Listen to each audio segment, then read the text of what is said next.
So the school year of 88, 1989. I'm in the 10th grade. Like I said, Special Ed had come through rocking with his album. His album was really special. My cousin had bought it. I had taped it off with my cousin.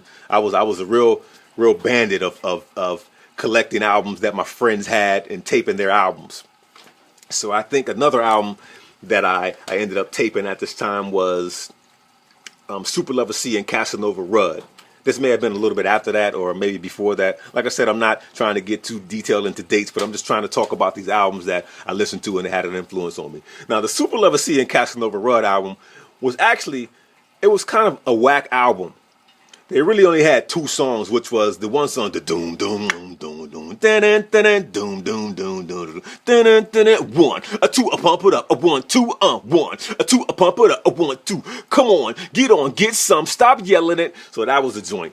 But now listening to that album now, they had, besides the two songs, the other song was that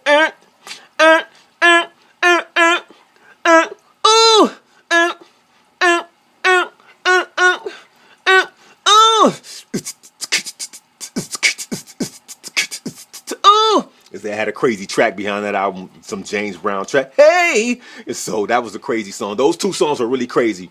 The rest of the songs were kind of whack, had whack beats.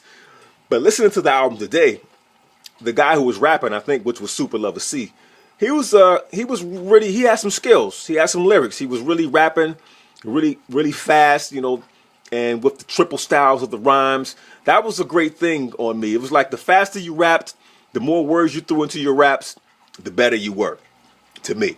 And I didn't even really listen to rhymes like that. I didn't listen to lyrics, but I just knew it was kind of like a secondary telepathy, how the rhymes just seeped into me.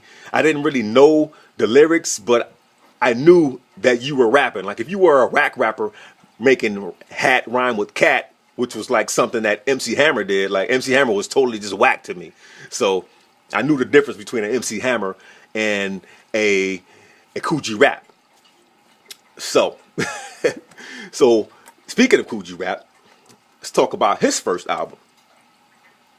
His first album, when I first heard him, was when I started getting with Mark.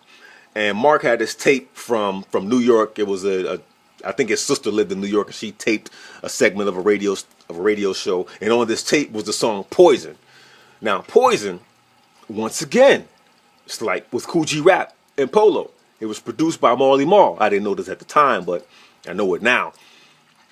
The song was just crazy. This is Poison. G-Rapper's a poet, you already know it. And he was just crazy with the doubling and the tripling and the quadrupling of the rhymes. Like, Kool G Rap was one of the greatest rappers ever.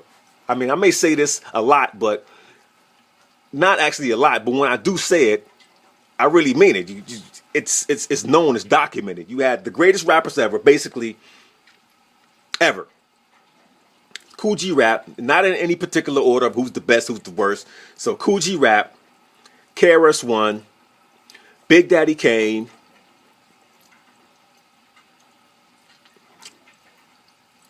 Nas,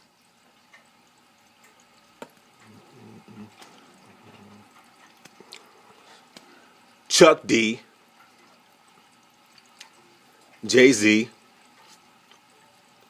and Eminem. These are like the greatest rappers ever. We won't talk about B.I.G. right now. I'll get into that a little later.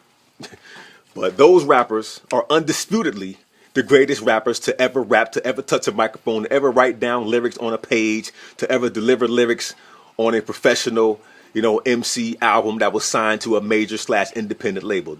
Those were the greatest rappers. So back to Kool G Rap and his first album.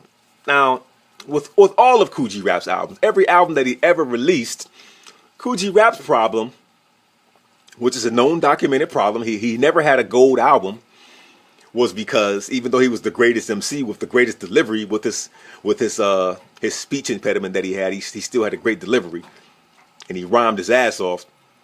But his problem was that he didn't have great beats. Even though Marley Marl produced his first album, like even that first album, the total songs may have been like 10 or 11 or 12 songs, and out of those songs, he had like 4 dope tracks, which were Poison, Truly Yours, Men at Work, and It's a Demo. The rest of the tracks on the album, you know, just recalling off of the top of my head because I haven't listened to it in a while, were kind of whack. But, you know, Kool G Rap rhymed. Kool G Rap had great respect in the industry with every album that he dropped. But every album that he dropped, the beats were kind of whack. He had about 1 or 2 hot tracks, but the rest of the tracks were just not hitting. So that was Kool G Rap's problem.